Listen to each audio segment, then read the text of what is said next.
Train of Beersel that has a inspiration coming from a blueberry orange muffin.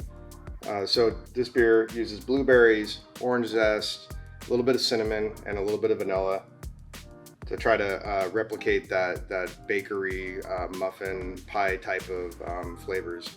That is very, very berry forward, has a beautiful color. But I think the barrel aging on this beer and the wood, French oak, and a little bit of American oak really come through. So it's a really, complex beer as far as flavors go. A lot of that's coming from the heavy adjuncting, but some of that is also coming from the wood. It's also a very big beer, 9.6%.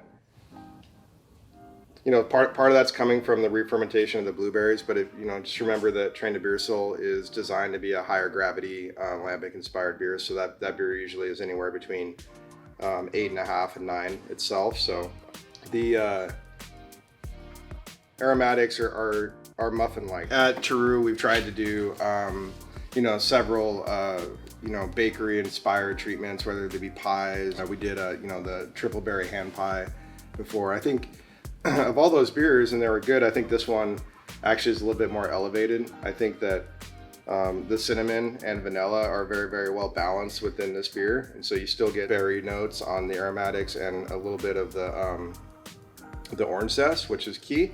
But the cinnamon and vanilla are very well balanced, so I think it shows itself really well aromatically, and you get a hint of oak as well. Now, when I say French oak and American oak for this beer, these are barrels that have been used before in the wine industry. So they're not necessarily new barrels, although we do use new wood on certain projects, but these are barrels that have been used before. They do have the French oak and the American oak nuance, and applied more to winemaking, there's much more flavor compounds you get from those, but in the beer making process, what we're really getting out of that is complexity in our cellar. So having several different barrel formats, from several different sources allows us to build complexity in finished blends. Flavor-wise, it's definitely like our lambic-inspired beer in a variant. Like it's got good body, but it's fairly thin. It's not like our sour triple or sour quad or even oud tart for that matter.